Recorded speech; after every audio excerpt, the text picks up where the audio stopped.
So I don't have a screen for myself? Okay. Can I stand here? Yeah, okay, sorry. Hi, nice to meet you. My name is Hwaryoung Seo from Texas A&M. Today I'd like to introduce an ongoing collaboration project from Texas A&M Visualization Department and Vascular and Biomedical Science. So different from other products, our project is still ongoing, still early stage. Okay. So anatomy, I don't know how many of you have taken anatomy courses, but okay, there are some. Yeah, but like anybody in health-related professions need to learn anatomy. That's very true. But from my department, animators and artists, sculptors and dancers, they also need to learn anatomy. Otherwise, they get hurt, injured, and also their model, 3D model, may not move correctly. So the anatomy is really like a foundation of many professions, disciplines.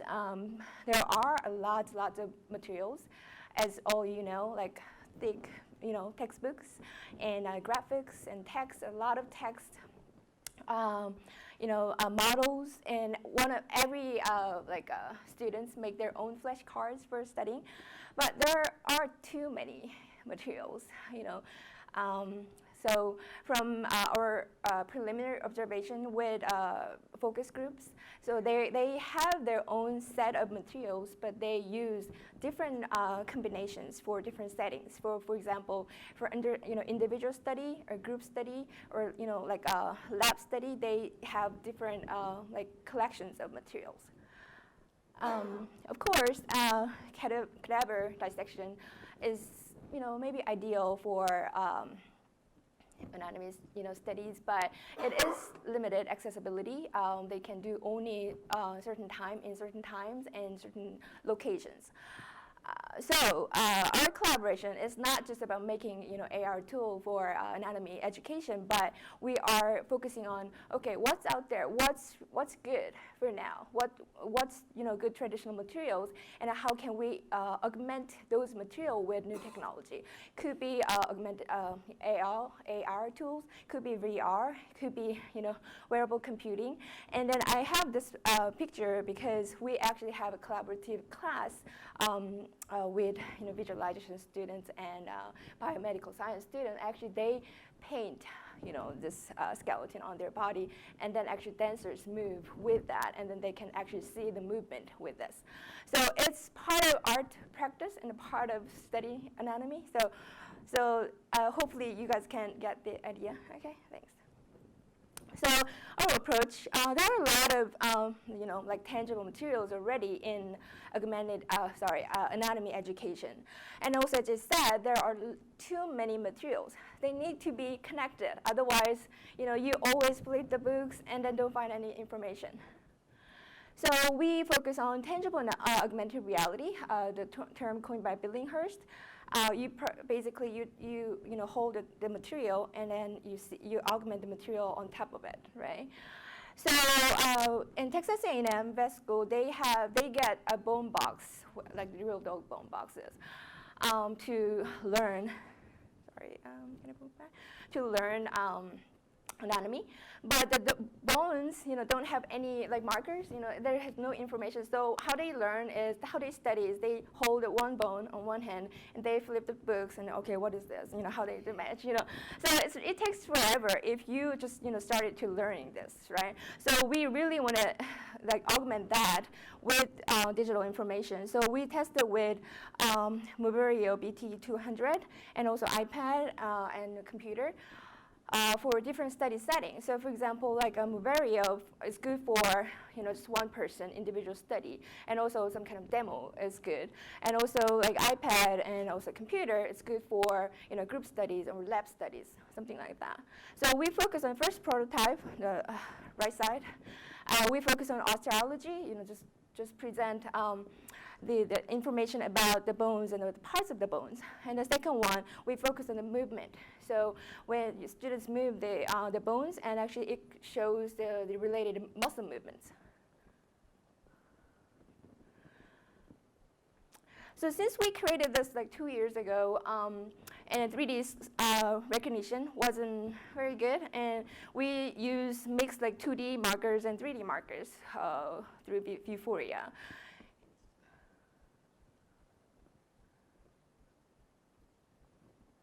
Of course, it sometimes lose the markers. And this one, focusing on the movement. So when they move the bones, it shows muscle construction and release. And also, this can be used for multiple people.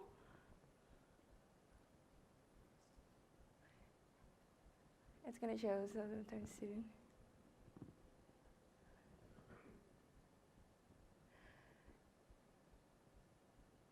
Okay, the visual interface, it shows the additional informations. Again, this one we use 2D markers for now. And also we did it a year ago.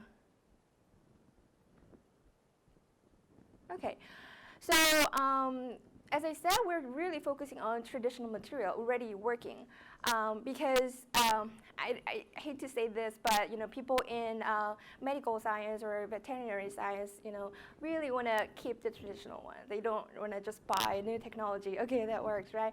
So they want to keep the new traditional material. So how can we connect those? Instead of flipping books for 20 pages, like how can we connect everything easily to make the education more effectively? So this one, we tried OCR, text recognition, and as you said, a femur. The student found the femur word from the textbook, and then it shows the bone, femur, and then shows additional information about it.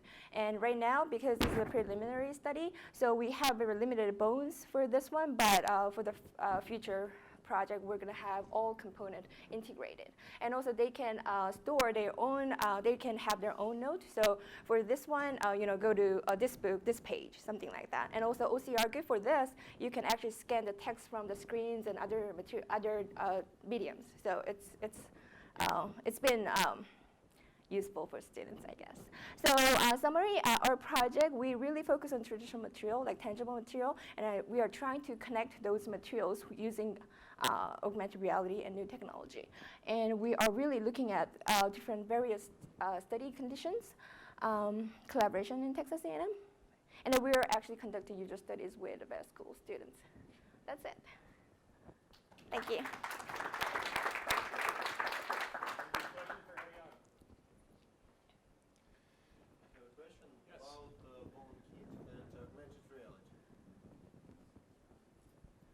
My question is about Bone Kit and augmented reality. So what is the stage on which you are now located and how your product developed? So right now we have I'm not an anatomy scientist, but we have like rings ready, but still it's actually just showing the first project, it's just showing the parts of the parts of the bones, and also we are actually connecting that with OCR, the text recognition, but we still need to have all, the entire body. Yeah, and also this is for current version, this is for vet school students, so we're focusing on dogs, not human yet. And I know like somebody is doing in human. Yeah. All right, excellent, thank you. Thanks. Thank you. Interesting project.